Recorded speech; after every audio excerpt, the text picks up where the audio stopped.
Welcome to the latest episode of Trojans Wired, the podcast, which is an in-house production of the website Trojans Wire.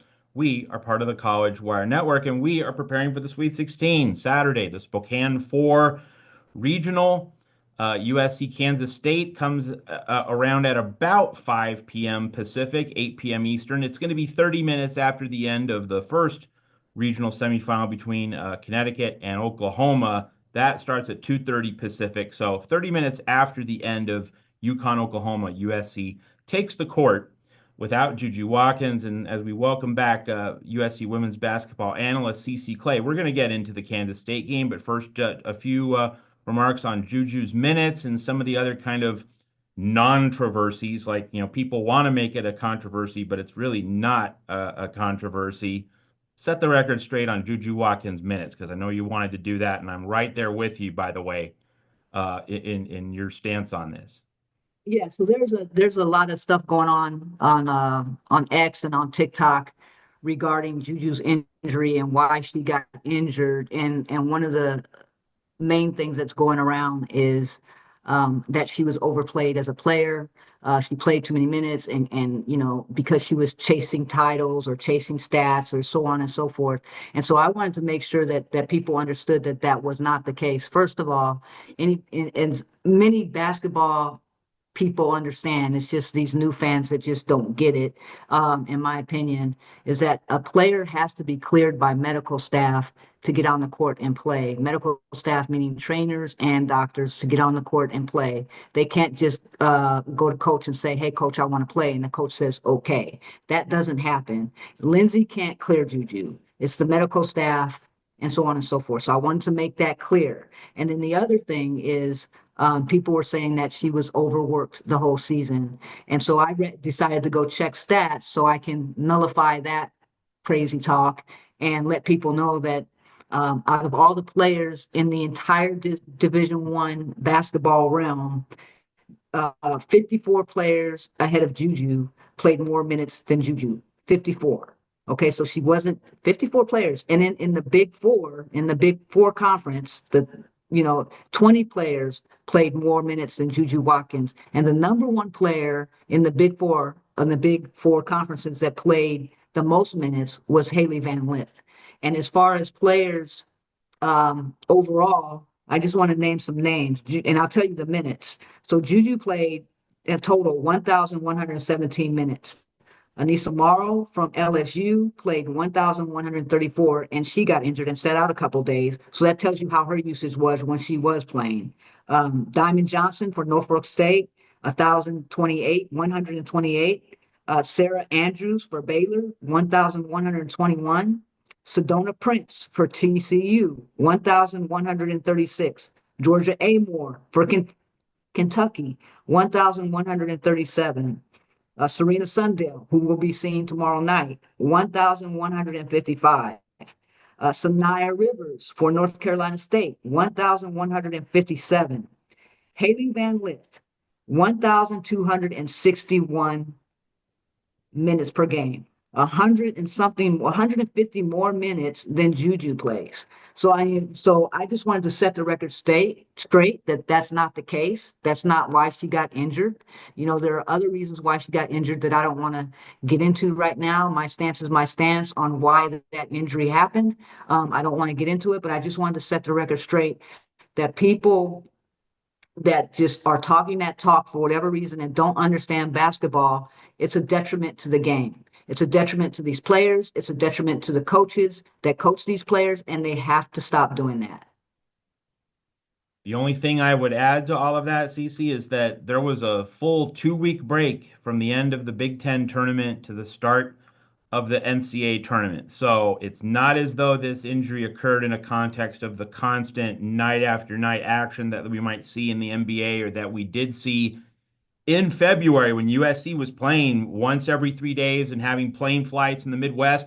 And in the middle of that, Lindsey Gottlieb limited Juju's minutes to 26. We talked about this a lot.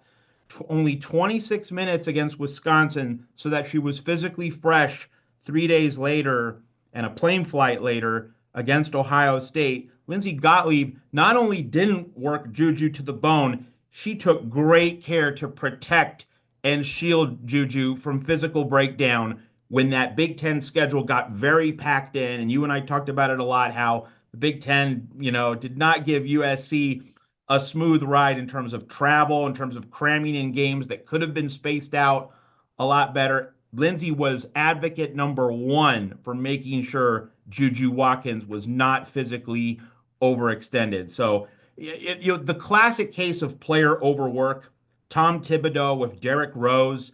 He's playing in the first game of the Bulls Sixers NBA playoff game. Bulls up 12 with a minute left, and Tibbs has Rose still out there. Like, that is the scenario where you bring up a coach just cracking the whip for no reason. This Juju injury occurred at the beginning of the Mississippi State game. Like, it is exactly not the scenario any rational person would bring up in terms of a coach overworking a player. It doesn't pass the sniff test on any level, let Yeah, alone, it's crazy. specific levels. So just to drive down that point on Yeah, Juju overwork. Anything else you yeah. have to add before we then go over to Kansas State?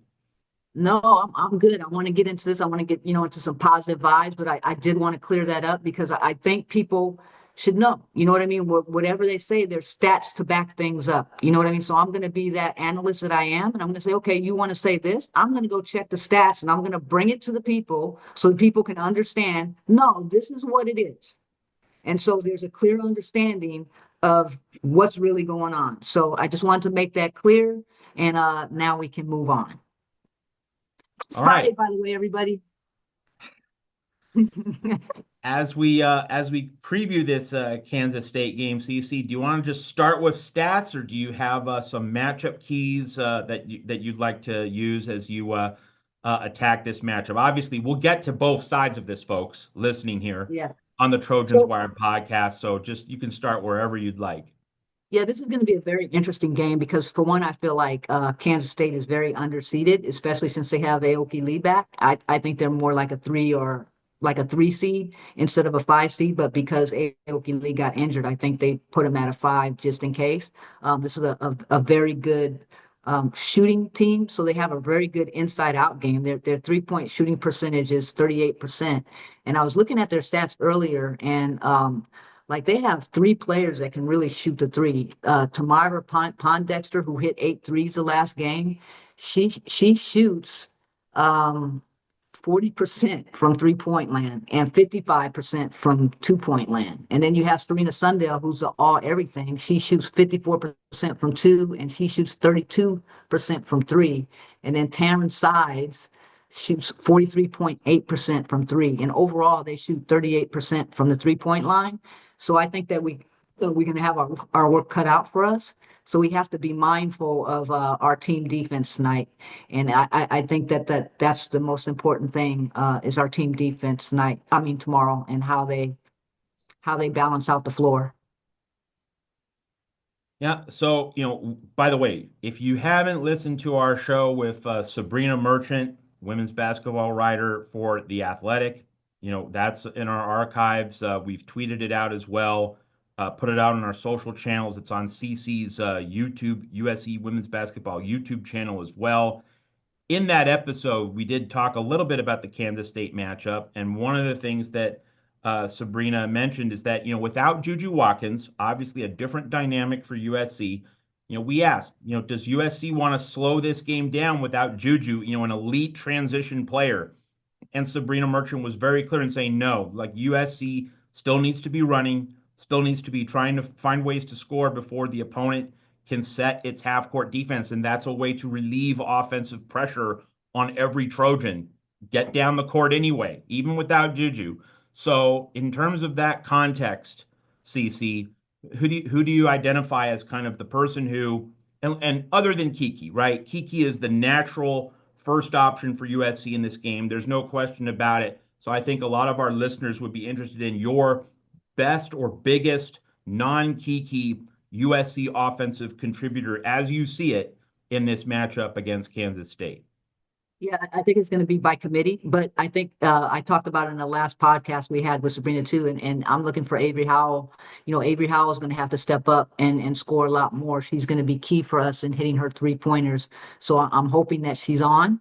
because when she's not on, she's not on. But most of the time she's on. And I'm looking forward to seeing how USC sets her up to get her shots, and I think the other key too is going to be K9, how is K9 going to come in and attack their defense? And are we going to place K9 and Avery in positions to substitute for the misses that Juju as far as creating their own offense. Now, K9 can create her own offense, so is that going to be put on her shoulders, or are we going to be running more of set offenses? A lot of pick and rolls, a lot of motion to get players open, and I think that's what we're going to see too, if we can't get it out in transition. Another item of considerable interest, and you mentioned this on our show with Sabrina Merchant, is that, with Kansas State having an elite front court player, that this might be another Clarice game. There Yep. might be another rotation of the bigs. But of course, without Juju, now Lindsey Gottlieb might need to think a little bit more about offense without Juju. And I think we would agree that USC has a better offensive unit on the floor with Rhea as opposed to Clarice. So that brings up just a natural tension. How does Lindsey Gottlieb juggle the need to have Clarice relieve Rhea so that they have two bigs to go up to cancel out Kansas State's front court? But then you also don't want to be sacrificing too much offense. So delve into kind of that particular tension point, wanting Clarice's minutes so that Rhea's fresh and you can have two bigs playing elite low post defense, but without sacrificing too much offense with a 5-person unit at all times on the floor. Yeah, I think you're going to see the same thing that we saw against UCLA, where they're depending on fouls and so on and so forth, they're going to sub in and out. But like I said, it's going to be interesting because they run like a four guard one in set as well. And when Aoki's off the floor, they really go to a four guard set. So I've always said that our best offense is our four guard one post set. So I'm wondering if Lindsay's going to run more of that um, to offset what they're doing. Now, again, I want to be clear. Moving forward, the way that we're going to win games now is by defense. Almost like I have to go back to the year that Lindsay got him to the NCAA tournament where we could not score offensively. Now this team can score because we put up 90 against Mississippi State, so this team can score, but defense was the priority. And I think from here on out, you're going to see that defense is a priority, whether it's the press, and so on and so forth, or just a stronger switching. The defense is going to be a priority. And I think that's going to be key because Kansas State, again, has not seen a defense like ours in the Big 12. There's not many teams, maybe West Virginia, but they haven't seen a good defensive team like USC. So I think that's going to throw them off a bit because I think that their 3-point shooting is good because defensively, the teams that they're playing haven't been able to guard their 3-point line. And I think that's going to be a different case here where USC is going to have to show up on their perimeter defense, but defense is going to win the games. But back to what you were saying. Sorry, I get off on a rant. Offensively, I think you're going to see four guard, one post play a lot, and especially when Aoki Lee's not in the game, and she only plays about 20 minutes a game. So I think you're going to see us with a four guard setup. All right. So you mentioned 3-point shooting. That seems to me to be certainly, if not the most important statistical element of this game. Like you'd certainly put it in the top 3, I would imagine. What are your statistical keys as you look at the big board, as you look at your statistical overview of Kansas State? Identify some of the statistical categories and components that you think will loom particularly large in Spokane. Well, we definitely got to hold them below their average, which is 38%. I mean, if they hit 38% of their threes, it's going to be hard for us. So, I think if we can keep them at around 32 and then we're hitting threes, we'll be okay. That's going to be key. We have to keep them off the 3-point line.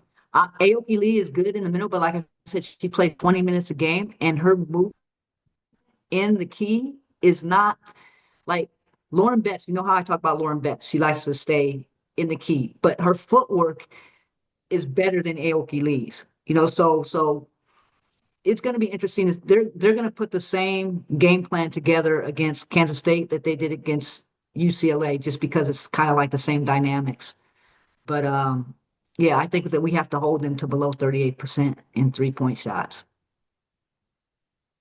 A general question, not so much about Kansas State, but kind of relative to what you saw against Mississippi State. How did you sense the dynamic on the court was different without Juju? Did you identify anything in terms of the substitution patterns, the preferred five on the floor? I mean, you've referred to, the best offense being four guards and a post. But in terms of key personnel, and you talked about this with Juju, that there were certain combinations for USC that did better. So now that you remove Juju, what do you think is USC's best combination, and how do you think the substitution patterns and the rotational tweaks are going to be different for Lindsey Gottlieb and this staff against Kansas State? I think you're going to see Avery and Clarice come off the bench more, first, especially K9, if she continues to play the way she's playing and understanding the second layer of defense. I think you're going to see her on the court. As far as transition offense, K9 is the person who's gonna be that spearhead running that transition offense because she's so fast. But I think with the rotations, it'll still be the same. It was in Mississippi State. You saw K9, Malia Samuels come in, and Clarice, and that was the main rotation. If Juju's playing, then you have K9, Malia Samuels, and Clarice. So the only difference is, and you have Avery. The only difference is now you're going to slip Avery into that starting lineup, and they'll have more of a guard rotation than anything else. One of the things that's always fascinating about the NCAA tournament, men or women, because it's the same in this regard, is that it's 3 2-game tournaments. There's a game 1, and then there's a game 2 if you win it 2 days later. And we talk in both men's and women's basketball about the coaches who are great with long prep and the coaches who are great on short prep. So obviously this is the long prep game, but of course you want to be able to get through it so that you can get to the Elite Eight or a chance to go to the Final Four. Anything you either see or predict in terms of how Lindsey Gottlieb's going to handle this long prep situation against Kansas State, and in terms of, no team goes into a game saying, hey, we got to win this game close, or we got to win this game ugly. No team, no coach ever goes into a game thinking like we have to win in a certain way. But I'm thinking if USC is going to have a realistic chance in the Elite Eight, and obviously we're focused on this Sweet 16, but to me, if USC wins this game really ugly, really close, really stressful, that sets the stage for the max out game in the Elite Eight on Monday. Obviously, I'm just kind of throwing that out in terms of like the dynamic of these 2-game tournaments, wanting to, usually in these 2-game weekends in March Madness, you have to win one of those games ugly so that the other game is the game where everything perfectly comes together. But getting back to Lindsey Gottlieb and the coaching staff, how do you think she's going to manage this long prep situation against Kansas State, and knowing that there could be the short prep game just around the corner? What do you think are going to be like the priorities for her in terms of how she's going to want to attack not just this game against Kansas State, which obviously you can't get to the second game if you don't win the first one, but how do you think there's going to be anything larger in her mind in terms of how to go at this whole weekend in Spokane in the regional semifinals and a potential regional final? I think what's interesting about this that nobody's thinking about is that you don't know what you don't know, because you've been playing all year long with Juju Watkins, and now you're essentially going to the Sweet 16 with a brand new team, that has to go win. So you don't know what you don't know. We know a little bit, how this team played against Mississippi State, but I think a lot of that was pure energy and putting Juju on their backs. Now, are they going to have that same mentality when they go to Spokane or, playing in Spokane? I hope so. But I think Lindsey can only hope, that she's going to create a game plan for this new team that's going to work.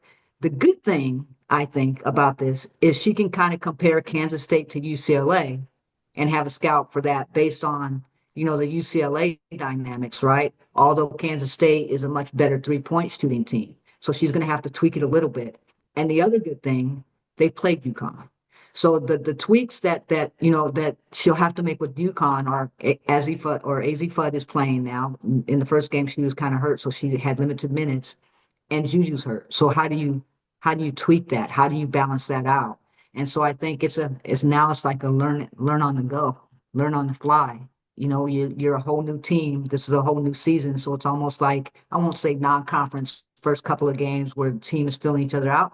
This team has good chemistry, and I think it's this team, the leaders on this team, TVO and Kiki, that have to lift this team. You know what I mean? Coaches can only do so much. It's up to the players now. The players know what they have to do. They have to go out there and win. However, they have to win, they have to win. They have to communicate. They have to really want it. And I think you're going to see, USC they're the underdogs now. They came in at a couple weeks ago, 550, 550 shot to win it. And now they're at the last. They're like 2,500. So they're actually the Cinderella team. Nobody thinks they're a good team without Juju. And the thing is, they are. So, Lindsay's going to go in with that mindset. Like, nobody thinks that we can do this. 100%. That's the message in the locker room right before tip-off. No one thinks you can do this. It's that simple. Yeah. Go get them. Yeah, go get them. It's that simple. Here's a scouting report. Just go play and go win. Yeah, that's right. Don't think about it. Don't worry about it. Just sick them. Not playing Baylor, but sick them, as they say in Waco. Absolutely. And be smart. Yeah. Sabrina Merchant mentioned TVO. You just mentioned TVO.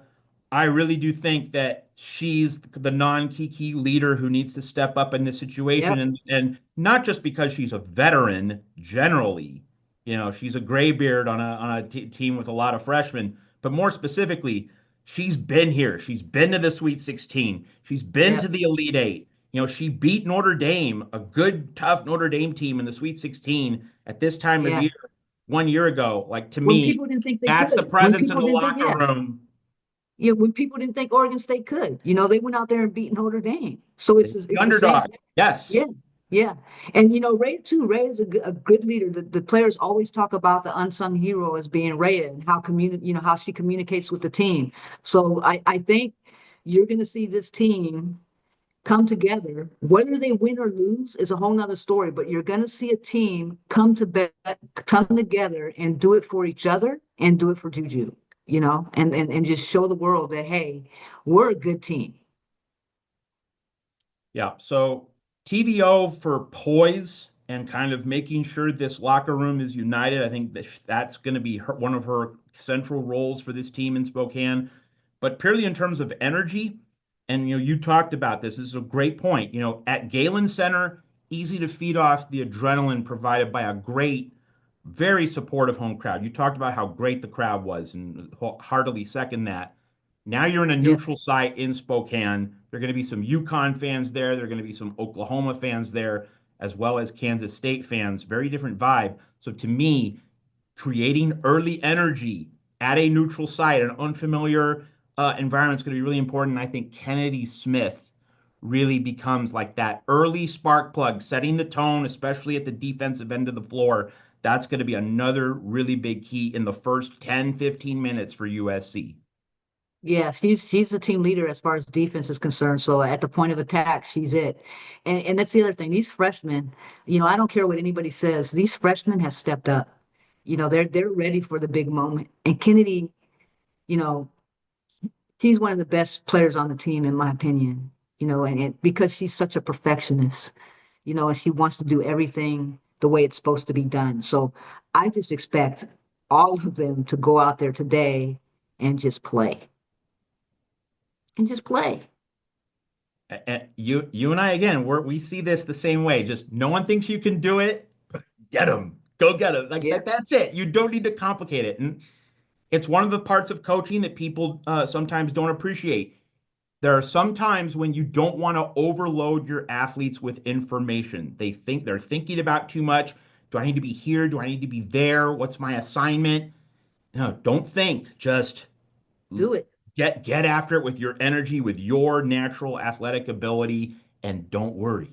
Yeah. You just play and throw yourself on that court with passion, and it's all going to work out. That's the right mindset for USC. You and I very much see things the Yeah, same way. All right. it's going to be interesting. It's going to be interesting to see um, the Kansas State game plan and what they do now as far as their defensive strategy because Juju's not playing. Because if Juju was playing, they'd probably throw a double team or some junk defense out there. So it's going to be interesting to see because there's no scout now. There's no scout on USC other than Mississippi State. There's no real scout. So Lindsey can just be pulling stuff all out the trick bag right now because there's no scout. That's the other thing. What are you going to do? How are you going to guard? You're going to double team Kiki? Okay, double team Kiki. Kiki will throw it out to Avery, and Avery will hit the three. Or Kenny Smith will hit the three, or TVO will hit the three, or K9 is going to come in and drive. Like I said on my YouTube video, I can't get over that one play where Lindsey called it for K9 at the end of the third quarter. It was just a masterful play where she set up the two guards as decoys to get screened, and K9 just drove it to the basket. I think you're going to see more stuff like that. You're going to see them running motion offenses that they normally wouldn't run with Juju in there as the playmaker dictating. So there's no scout. So what is Kansas State going to do? It is going to be fascinating to watch the chess match and what Lindsey Gottlieb and Beth Burns have in store for Kansas State. All right, so your Substack, your YouTube channel, CC, plenty going on. Tell people what you have working heading into the Sweet 16 and this very big weekend for USC. Yeah, so I did do a Substack. I released it this morning on the Sweet 16, and I also covered a little bit about the money in the media again, because as you see, there's 6 SEC teams that, in my opinion, shouldn't be in the Sweet 16, and 4 ACC teams, in my opinion, shouldn't be. Maybe they should. Maybe it's talent. Maybe it's just something to think about. Just something to think about when you read my Substack. Just something to think about. And then, I'll be uploading these pregame press conferences for USC and Kansas State here in a bit. So watch out for that. And let's go, baby, let's go, let's get them. Let's show these people, these fans, who USC is. That's Coach Cece's locker room speech. I think Lindsey Gottlieb's speech is going to be very similar. So, folks, hey, it has been a great ride, and we hope the ride continues on to the Elite Eight. We will see if this is our last game preview show for the season, but we hope to have another one coming at you on Sunday. So Sunday we will have Sunday or early Monday, one of the two. We will either have a Elite Eight preview or we will have a Sweet 16 review. There's only one day in between the regional semifinal and the regional final. So we're having another show coming at you. We will wait to see what kind of show it will be with CC Clay. Final word. One other thing I want to just bring up is, there's a lot of chatter on my timeline about people going in the portal and who we should get and so on and so forth. And don't worry, Matt and I are going to be doing a show covering the portal and the talent. And but I can't tell you if I know anything. So just I'm just going to let you guys know who I think that USC should be targeting and so on and so forth, and why they should be targeting this person or why they shouldn't be targeting that person. And we'll go on from there. 100%. Like, we're focused on the road to the Final Four. USC's still in it, so that's our immediate focus. But of course, when SEC's tournament ride ends, and we hope it doesn't end until Tampa in April, but that's not under our control. But once we get to that point, we will definitely be doing some portal episodes, some coaching carousel episodes, looking at the larger landscape of women's basketball. It's going to be fun for CC and myself to be able to do that through the month of April, when really the college basketball off season really spins at a very high level and the rosters get remade for the coming season. It's a very important time. So you can trust us, CC and I will be with you throughout the month of April. So we're not dropping this show like a sack of potatoes right after the final horn of USC's final game. No, we're going to be with you into the spring for a lot of additional shows. That's a good point from women's basketball analyst CC Clay. All right, we'll talk to you after the Sweet 16. Thanks for listening to us on the latest episode of Trojans Wired.